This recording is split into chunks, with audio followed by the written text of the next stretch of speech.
muito, você fala muito, tá bom, quanto sentimento, tá bom, tá bom, tá bom. Eu queria assistir um vídeo que eu vi hoje, a thumb, um vídeo do Jones sobre uma decisão polêmica. Tigrinho mandou R$ 5. Valeu, Tigrinho. Faz empréstimo do seu FGTS e vem se divertir comigo. Mano, ainda tem Confia. essa, velho. A galera vai tomar empréstimo do consignado pra poder jogar nessa merda. React de treta é mais legal mesmo. Mas, ó, é de uma certa maneira uma treta. Vamos ver aí a novidade interessante, né? Novidade interessante. Guilherme Boulos fez uma declaração sobre se transformar em ministro do governo Lula. Sabiam disso? Estão acompanhando essa notícia? Pois é. Olha aí.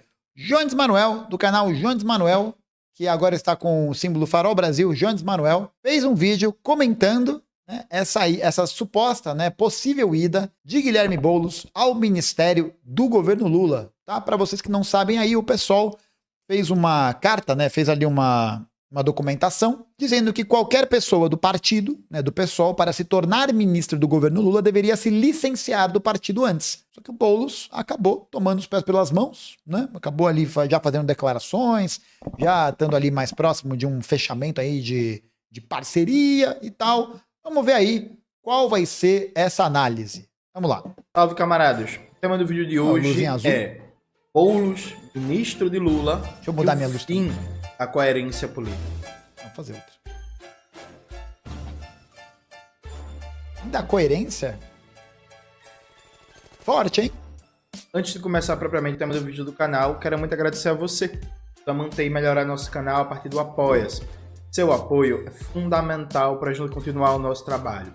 Preferir o Pix, está aparecendo aqui como QR Code na tela do vídeo. Camaradas. Ó, vou deixar aqui o meu também, tá? Se você quiser aí contribuir com o Pix do canal, é esse azulzinho aqui, o da esquerda, ou se você quiser também contribuir pelo Apoia-se, o link está na descrição deste vídeo.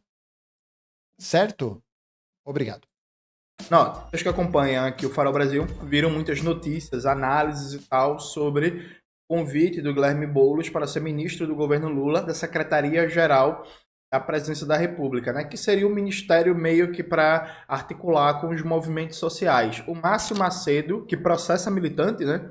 E fez um processo de perseguição política contra os camaradas da Consulta Popular lá de Sergipe, tá de saída, vai continuar no governo, cargo do segundo escalão, e o Boulos deve ser ministro. E aí, o que é mais interessante neste processo? Veja, eu venho debatendo muito com vocês, debatendo inclusive em palestras Brasil afora. Segunda-feira passada eu estava num seminário na USP, organizado pelos camaradas da filosofia, dividi a mesa aí, o Glauber Braga, e eu falei bastante disso. Veja, o grosso da população brasileira não acredita, ou aliás, acredita cada vez menos na palavra dos chamados políticos, porque ela tem razão para isso. Porque se naturalizou, institucionalizou a mentira, a falta de coerência, a palavra vazia como prática política. Veja, isso aqui não se trata de entrar na... E detalhe, esse tipo de prática, esse tipo de atividade, patrocinado pelo argumento safado e canalha de que não existe correlação de forças para você adotar uma posição coerente,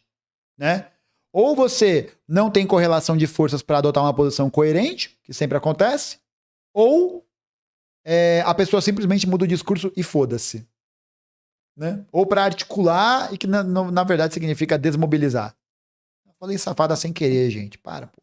As questões internas do PSOL e por aí vai. Só debater o exemplo público que está posto na praça para todo mundo ver. Vamos lá.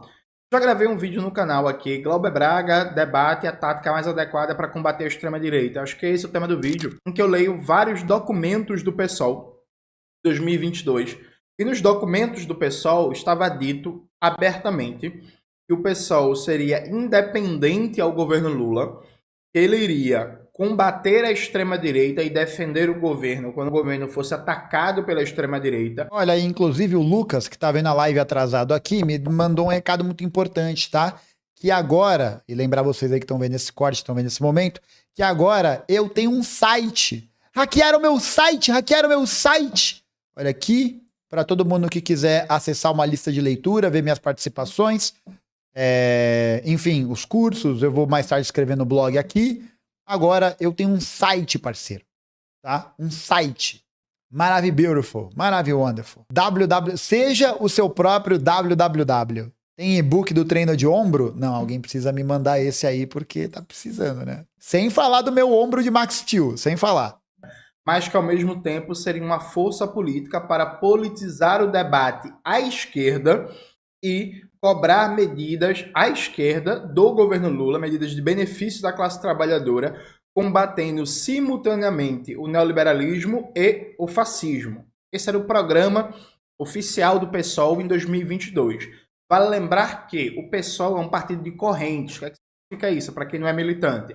Dentro do PSOL tem vários mini partidos, né? A corrente majoritária é a Revolução Solidária, que é a corrente do Guilherme Boulos, e aí tá junto ali a Primavera Socialista, que é a corrente do Ivan Valente e do Juliano Medeiros, e tem outras correntes menores, como a Resistência, né? Que é a corrente do Valério Arcari e do Matheus Gomes, por exemplo. Então, veja, o programa do PSOL era esse, era combater o fascismo, apoiando o governo sempre que ele for atacado pela extrema-direita, mas também pressionar o governo, o debate público e a sociedade à esquerda, enfrentando o neoliberalismo. Vale dizer que, na resolução do PSOL, aprovada na época, era dito explicitamente que o PSOL não teria cargos no governo Lula, a exceção feita a Sônia Guajajara pela relação dela com o movimento indígena e que o PSOL não ia compor o governo Lula. Né? Que, inclusive, né, a gente já falou sobre isso também naquela treta que envolveu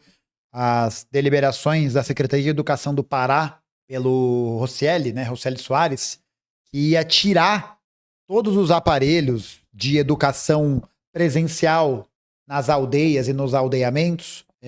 A Sônia Guajajara fez um vídeo falando em dialogar com os setores da sociedade, né? E a gente tem visto aí nos últimos tempos que essa posição mesmo de ministra, né? Essa posição aí no ministério não gerou mudanças muito profundas, né? Dentro da política brasileira em relação à questão indígena. Algumas coisas pontuais de fato aconteceram, mas estruturalmente, nada. Está dito na resolução que, se foi aprovada com a concordância da Revolução Solidária, a corrente do Guilherme Boulos. Bota o trechinho aí, Maxwell, da resolução, por favor, na tela. Ainda em 2022, né, no período de campanha, a Fundação Lauro Campos Marielle Franco, comandada pela Revolução Solidária, fez um documento que, diga-se de passagem, é um documento muito bom, qualificado. Tem informações ali muito boas para usar até hoje, que é um documento chamado Revogaço, que propunha um conjunto de medidas para o governo Lula III para desconstruir o legado neoliberal, reacionário, antipopular do governo Temer e do governo Bolsonaro. O documento é tão qualificado que, inclusive, ele dá um conjunto de medidas que não passavam pelo Congresso. Tem medidas que passam pelo Congresso, outras não. Outras medidas, o Executivo poderia fazê-lo, aplicá-lo, sem passar pelo Congresso Nacional, né? Decisões do próprio Executivo, atos administrativos e por aí vai. Também não saiu do papel. Aliado a isso, a corrente majoritária do Guilherme Boulos nunca, em momento nenhum, pressionou o governo Lula à esquerda, né? Em momento nenhum. Pelo contrário, ano passado, como eu mostrei insistentemente aqui no canal, quando saiu o ataque ao BPC, o benefício de prestação continuada, a corrente do Guilherme Boulos apoiou o ataque no começo, depois viram uma pressão gigantesca, e no final votaram contra, mas no começo, quando o pacote de ataques foi lançado ao BPC, ao salário mínimo, ao bônus salarial, o pastor Henrique Vieira, por exemplo, representando o campo majoritário do PSOL, foi a público nas redes sociais para defender o ataque ao BPC. E não só ele, economistas também, ditos de esquerda, André Roncalha defendeu publicamente o ataque ao BPC, Paulo Gala, inclusive tem 2 vídeos da época do canal. Esse tipo de coisa não dá para ser esquecido não, viu, gente? Bota aí, Maxwell, o vídeo do André Roncalha e depois o vídeo do Paulo Gala, mentindo para atacar o BPC, para tirar um prato de comida da boca de pessoas pobres, idosas, deficientes e por aí vai. Pois bem, então não só nunca pressionou o governo à esquerda, como inclusive quando o PSOL decidiu apoiar Lula no primeiro turno, a ideia era compromissos programáticos e um dos compromissos programáticos era revogar o novo teto de gastos. E aí, a ala majoritária do PSOL nunca fez uma disputa política aberta contra a austeridade do governo Lula, defendeu internamente votar a favor do novo teto de gastos, perdeu na bancada do PSOL na época. O Guilherme Boulos, a Erika Hilton, a Célia e Companhia Limitada nunca fizeram críticas públicas ao novo teto de gastos. Faz o seguinte, o Twitter é mais fácil de pesquisar, né? Dá para fazer também no Instagram, só que o mecanismo de busca do Instagram é muito ruim. Mas faz o seguinte, para procurar na época da votação do novo teto de gastos, quantas vezes o Guilherme Boulos e a Erika Hilton falaram contra a aprovação do novo teto de gastos, do arcabouço fiscal. Nunca! Sabe? Então, assim, era compromisso do pessoal apoiar Lula no primeiro turno. A gente apoia Lula no primeiro turno porque Lula vai lutar contra o teto de gastos. Lula vai revogar o novo teto de gastos. O presidente do PSOL, né? Moleque, 2026. Não, a gente não pode ficar falando de eleição, né? Não pode ficar falando de eleição porque o ritmo das lutas não tá em 2026, tá em 2025. 2026, que não vai ter Roberto Campos Neto, não vai ter teto de gastos do Temer.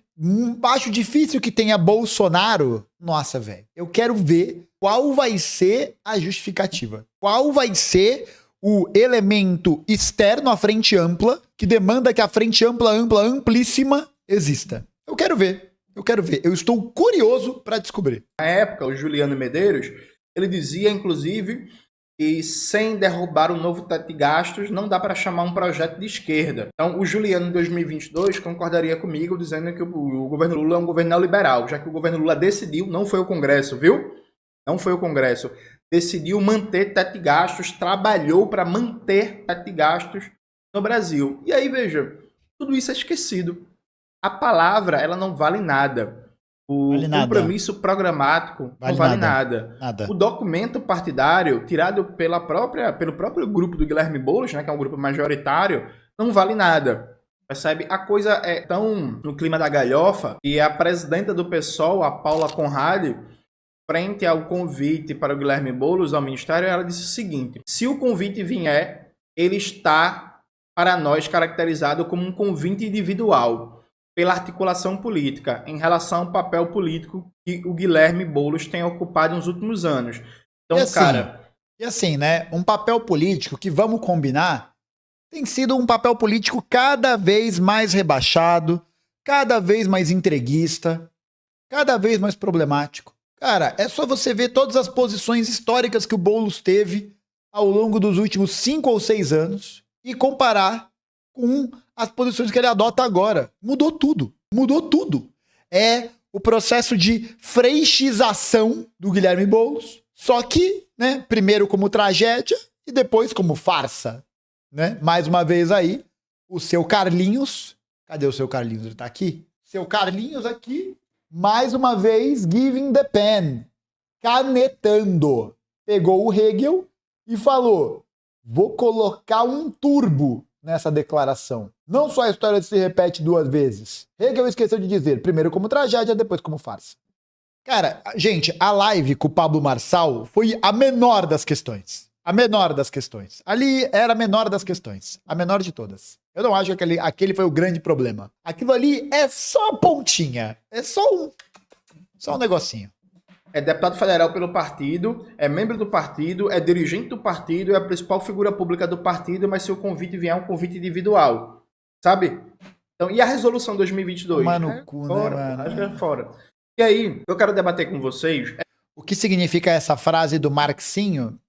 Ana, essa frase é de um livro chamado O 18 de Brumário, de Luiz Bonaparte. Nesse livro, o Marx ele tenta estudar a história da França e produzir determinados paralelos.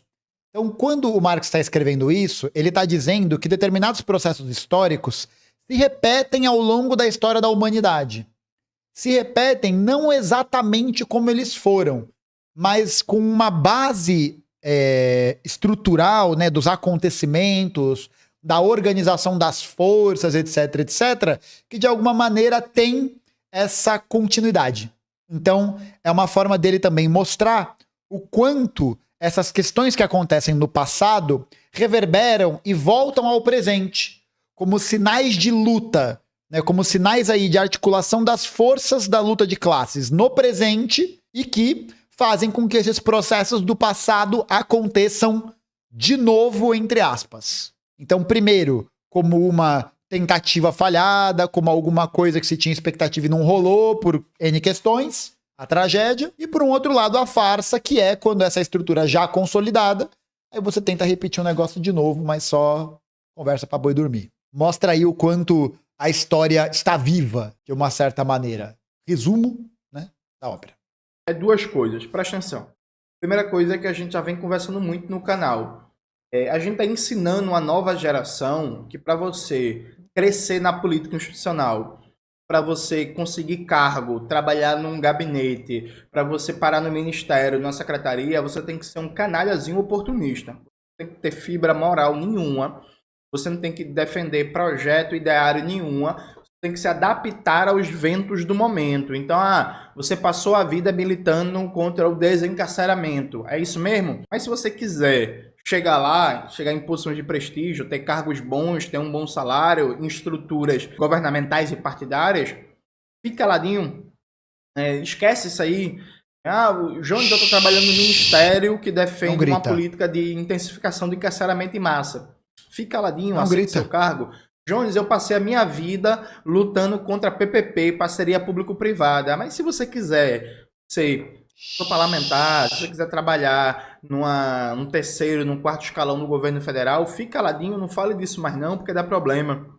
Jones, eu passei os últimos 10 anos militando contra austeridade e teto de gastos. Só que agora não pode mais.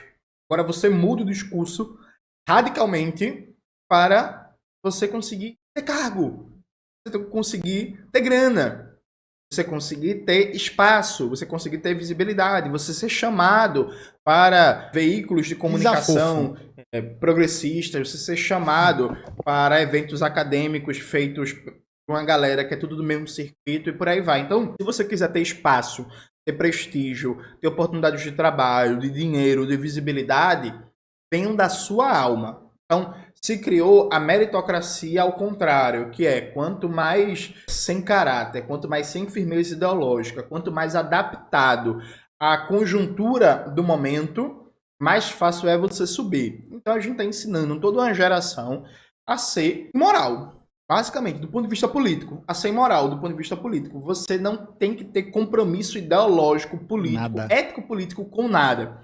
Compromisso com o socialismo, com soberania nacional, com a classe trabalhadora, com o enfrentamento à dependência, com o enfrentamento às mudanças climáticas. Você não tem compromisso com nada. Você tem que esboçar. E como também isso é um reflexo que a gente vê na própria dinâmica da divulgação do Tigrinho, né? Meio que isso. Você não tem compromisso com nada, você só tá preocupado em garantir o teu, só tá preocupado em garantir teus ganhos e o resto, problema seu, entendeu? Não é problema meu. É esse tipo de cultura política que a gente está recebendo como o principal norteador da maneira de como a gente vivencia a política brasileira, né? Para um discurso público, se seu discurso ganhar visibilidade, você tiver uma oportunidade de morder alguma coisa, você muda radicalmente o discurso, esquece tudo que falou e é isso. É isso que está resumida a política institucional no Brasil, desse campo chamado progressista. Por um lado. Então, assim, não tenha compromisso com nada. Não tenha compromisso com nada. A segunda coisa, intimamente relacionada com a primeira, é que ninguém liga para programa político. Ninguém liga para debate programático. Então, tá aqui um programa que dizia que a gente vai combater o neoliberalismo e o fascismo ao mesmo tempo e que vai apoiar o governo Lula contra os ataques da extrema-direita, mas vai ser independente ao governo e vai pressionar o governo à esquerda. Eita! Mas agora a avaliação é que isso não é bom para a próxima eleição, não. Então não faz, pô. Então não faz. É isso. Não vai estar aqui num documento. Foda-se o documento, tá ligado? Acaba. No Brasil já está muito esvaziado mesmo, a cultura de você dar importância para documentos programáticos, dar importância para documentos estratégicos, sobre estratégia política. Todo mundo que estuda movimento operário no século XX pega, por exemplo, as resoluções congressuais do PCB, antes do golpe, né? Porque sabe que aquelas resoluções congressuais tinham realmente peso, tinha realmente importância. Aquilo ali não dizia tudo, lógico, porque a prática política nunca vai se resumir a documentos partidários, mas aqueles documentos partidários diziam muito sobre a prática política que você está se propondo a analisar. Hoje, objetivamente, ninguém liga para os documentos partidários. É impossível você entender a prática política de um partido no Brasil hoje você parar para ler as resoluções do último congresso desse partido. Você parar para ler as resoluções do último congresso do PSOL, por exemplo, isso não diz nada sobre a prática política do PSOL. E o congresso do PSOL foi outro dia desse. Isso não serve só para o PSOL, não. Isso serve para o PT.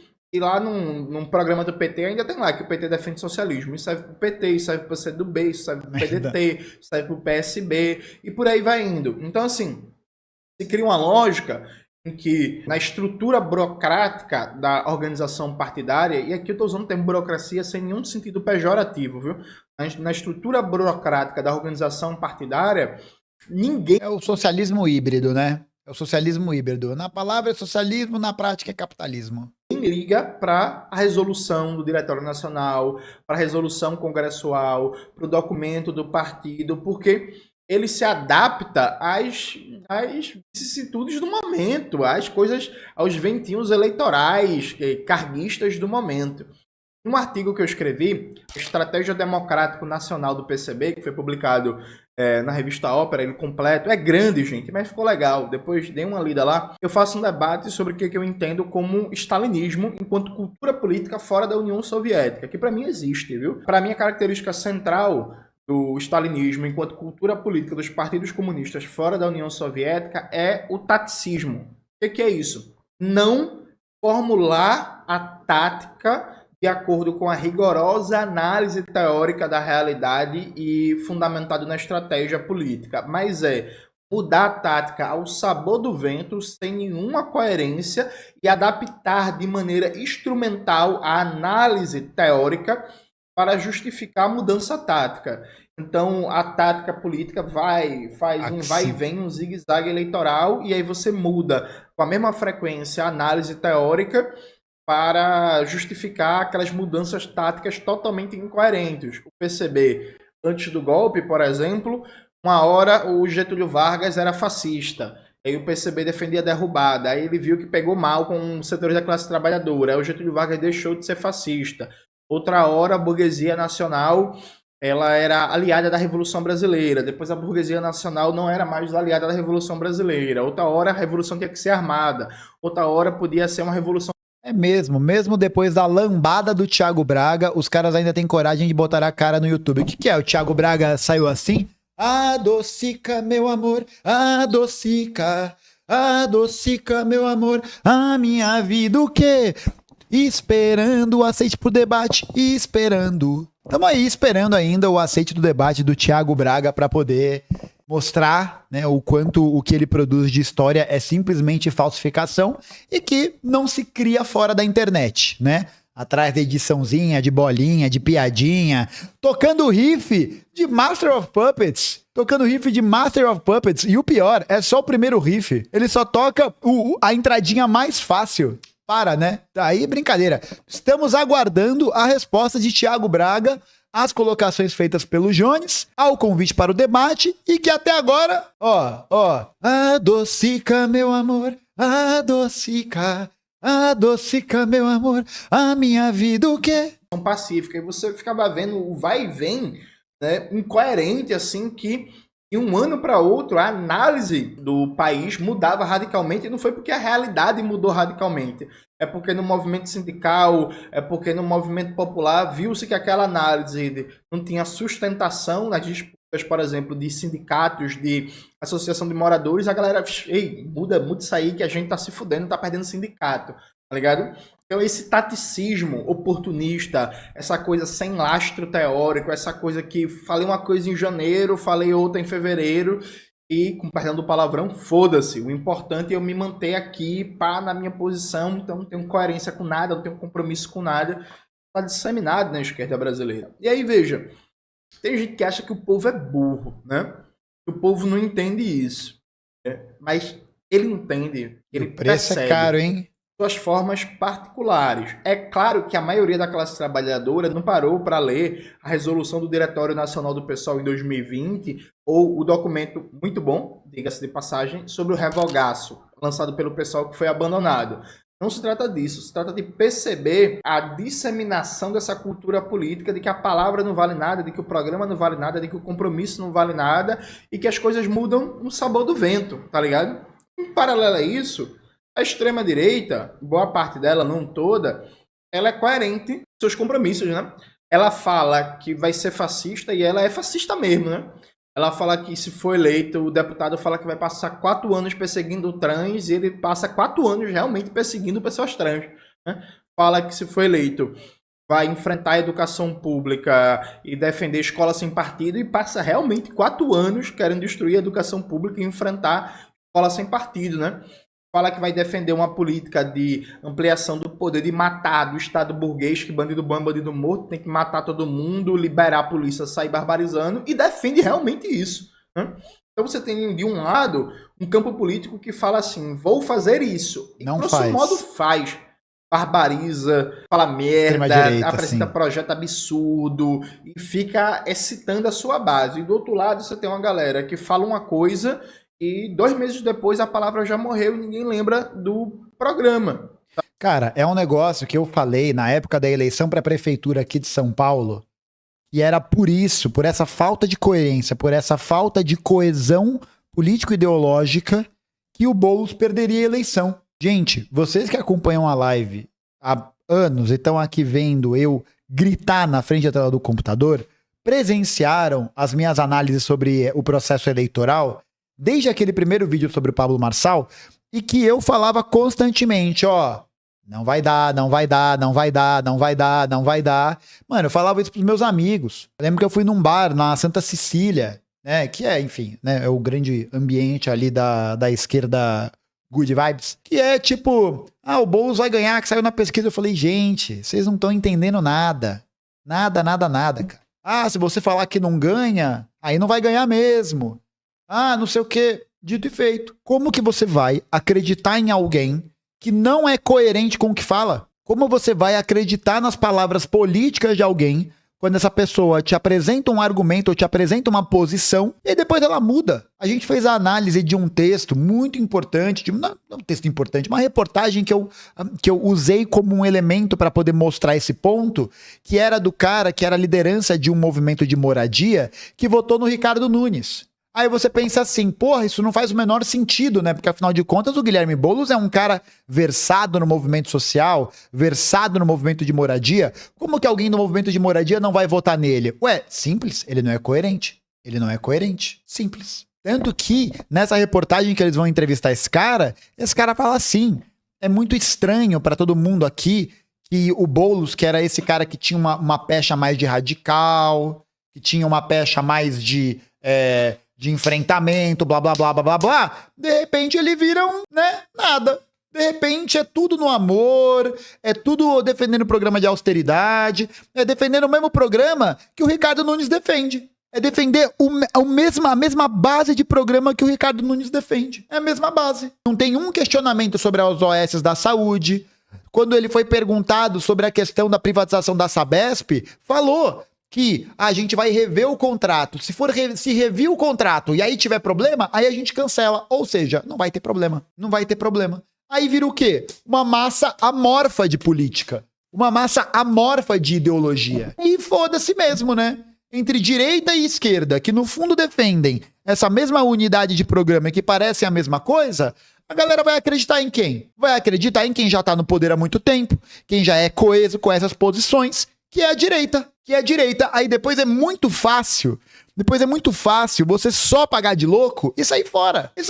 E aí fingir que nada aconteceu. Nada aconteceu. Que é o que a gente vivencia constantemente, né? O esquecimento como essa força motriz da nossa desgraça. Sabe?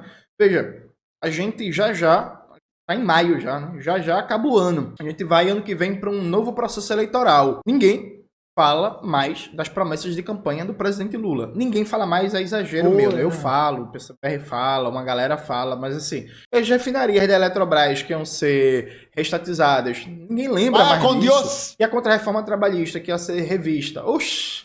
E a contra-reforma da Previdência que ia ser revista. Oxi! E o novo ensino médio que ia ser revisto. Fizeram remenda ali, vai se manter uma licenciada desgraça. promessas de campanha morreram assim que acabou a campanha, para em 2026 fazer novas promessas de campanha. E estelionato eleitoral, cara. É isso, vai ser essa mesma merda de novo. Vai ser o estelionato contra o Bolsonaro, contra o Tarcísio, contra alguma coisa. Um grande espantalho, um grande vilão, um grande megazord da direita e que vai ser a extorsão da esquerda liberal sobre a classe trabalhadora. É isso, é extorsão, gente. É extorsão. Você mete um medo do cacete e aí a galera não vai olhar o programa. Ou pior, né? Ou ainda pior, você utilizar essa tática, repetindo ela como foi em 2022, em que ainda existia uma promessa de campanha, tinha uma esperança, tinha ali um vislumbre de mudança. E agora, a popularidade do governo Lula é a popularidade mais baixa da história. E é a queda de popularidade mais acentuada aonde? No setor que ganha até 2 salários mínimos. Vai falar que todo mundo é fascista? Vai falar que o brasileiro é fascista agora? Vamos ver até onde vai essa brincadeira. Não vão ser cumpridas de novo, porque não existe compromisso nenhum com a palavra. Compromisso nenhum com o programa político. Compromisso nenhum com... Pra mim é inegociável. Para mim é inegociável, num acordo que a gente fez de apoio eleitoral, este programa. Se não andar com isso, a gente vai ter problema. Isso não existe. Vale dizer, inclusive, que o PDT, para apoiar o Lula no segundo turno, o compromisso era com o programa Nome Limpo do Ciro ser incorporado e com a educação em tempo integral, né? O número de inadimplentes está batendo recorde no Brasil. O Desenrola, que seria a aplicação do programa Nome Limpo do Não Ciro, deu nada. Desenrola, não tirou quase ninguém da inadimplência. Hoje, tem mais pessoas na inadimplência que na época que se lançou o Desenrola, e o programa do governo federal para educação em tempo integral é uma piada, né? Uma piada de mau gosto, um negócio que mal anda, sabe? E o PDT só cogita sair do governo Lula como um todo porque o Lupe foi demitido porque perdeu um cargo no ministério, mas não porque não aplicou o programa. Entende? O fato de não ter aplicado o programa é um detalhe. Perder o cargo, esse sim é importante. Perder o cargo é foda. Mas não aplicou o programa, aí, porra, foda, né? Então veja, esse tipo de coisa, e aí eu tenho certeza que alguém vai me chamar de infantil, de esquerda DCE, de purista, de sectário, que vai ficar atacando, que fica atacando as esquerdas. Tenho certeza que vai aparecer isso nos comentários. O que eu quero dizer para vocês é o seguinte: esse tipo de coisa está matando aos poucos a confiança do povo trabalhador no que se entende como esquerda no Brasil. Cada vez mais, trabalhadores e trabalhadoras não acreditam na palavra da gente. E vai criticar eles? Não tem como. Políticos feitos por pessoas de esquerda, por organizações, por partidos de esquerda. E não acreditam porque, infelizmente, tem uma experiência concreta, ainda que não refletida em toda a sua complexidade, mas tem uma experiência concreta de estelionato eleitoral e falta de palavra, falta de compromisso com o programa político, com o projeto político, com compromisso de vida. E reflete numa piora da percepção do que é ser de esquerda no Brasil. Está quase que naturalizado. É isso, né, gente? A autoridade não se constrói pelo cargo que você tem. Não se constrói dando carteirada. A autoridade é um processo constante, contínuo e permanente de confiança. Se você quebra a confiança dia após dia, como que você vai depositar autoridade em alguém? Como que você vai depositar a confiança em alguém se aquilo que está sendo proposto por esse grupo ou por essa pessoa é constantemente posto à prova, questionado? Não é assim que funciona. A autoridade não se constrói com carteirada, com ministério, com secretaria. Austeridade, ó. Austeridade se constrói com isso. A autoridade se constrói com firmeza político-ideológica. Se constrói com uma firmeza político-ideológica que esteja em consonância, que esteja em comunhão, que esteja em linha com um programa político para a classe trabalhadora que possa, de fato, representar uma alternativa concreta e estratégica para a classe trabalhadora. Enquanto você não tem esse tipo de orientação e de movimento, aí você espera o quê? Porra, aí me desculpa. Se você espera alguma outra coisa além de desconfiança, pô, cara, você tá viajando. Desculpa, você tá viajando. É preciso entender isso. Sem essa autoridade, a gente não consegue construir um caminho político decente. Só que essa autoridade está sendo sistematicamente quebrada todos os dias pela hegemonia que toma conta da esquerda brasileira, que é essa hegemonia liberal, essa hegemonia de programa de austeridade, essa hegemonia que fica falando pro povo que vai mudar as coisas e não muda. Ao invés disso, faz o quê? Beneficia os membros da classe dominante. Ah, mas não tem correlação de forças. Ah, mas não tem situação no Congresso, blá blá blá. Então, você pode utilizar outros instrumentos além da institucionalidade para conseguir criar a correlação de forças, né? Correlação de forças não é um dado que vem do céu. Não é, né? Não. Porra, a correlação de forças é um processo atuante, histórico, que é criado ao longo do tempo. Aí você não tem um governo que não mobiliza as bases, que não faz orientação de movimento social, que não promove essas mudanças, aí você espera o quê? Você espera que essa cartada do Bolsonaro, que cartada da direita, da extrema-direita, vai funcionar? Você acha que vai funcionar? Não vai funcionar porra nenhuma, mano. Não vai funcionar nada. Porque nesse desespero, nesse grau que a gente tá chegando, qualquer vagabundo, que nem o Bolsonaro, que chega lá e fala, eu vou mudar isso daí, vai ganhar a confiança. Porque no atual estado das coisas, é melhor a pessoa arriscar alguma coisa do que continuar nesse marasmo. Aí, essa galera da extrema-direita ganha. Por quê? Porque é coerente com o projeto. Porque é coerente com esse projeto de destruição da classe trabalhadora, né? Porque vai, como o João já falou, reprimir pessoas trans, porque vai aplicar austeridade, porque vai perseguir gente, porque tudo isso. E a esquerda? Tá onde? Tá sequestrada por essa hegemonia liberal e covarde que toma conta da política. A ideia que ser de esquerda no Brasil é, dentre outras coisas, falar e não cumprir. Percebe? E a entrada do Guilherme Boulos no governo Lula como ministro, se realmente se confirmar, para mim só reforça essa percepção. E aí, gente, esse tipo de percepção, ele é quebrado com o tempo, com prática e militância política. Ele não é quebrado em época de campanha eleitoral, em que a campanha mesmo... E já era!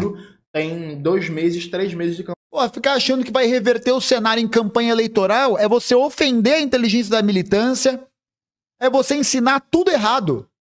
Tudo errado. É ficar achando que existe solução mágica. É o tigrinho da política. Achar que você resolve a eleição, que você resolve o processo político pela via eleitoral e só, né, pela propaganda, pela campanha, pelo investimento, é você jogar o tigrinho da política. É você achar que, que a carta vai sair, que uma hora você vai ganhar. Porra, dá licença, mano. Campanha eleitoral.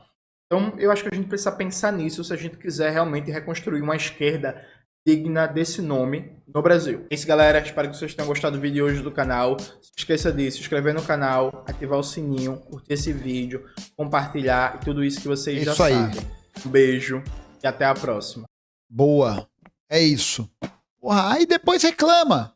Aí depois fala que, entendeu? Aí já tem gente falando de 2026. Galera esqueceu 2025. Já tem gente pensando em como vão ser as eleições. Meu amigo, você não consegue nem pensar no que você vai jantar semana que vem, você já tá querendo falar de eleição. Dá licença, mano. Tenha santa paciência, pelo amor de Deus, cara.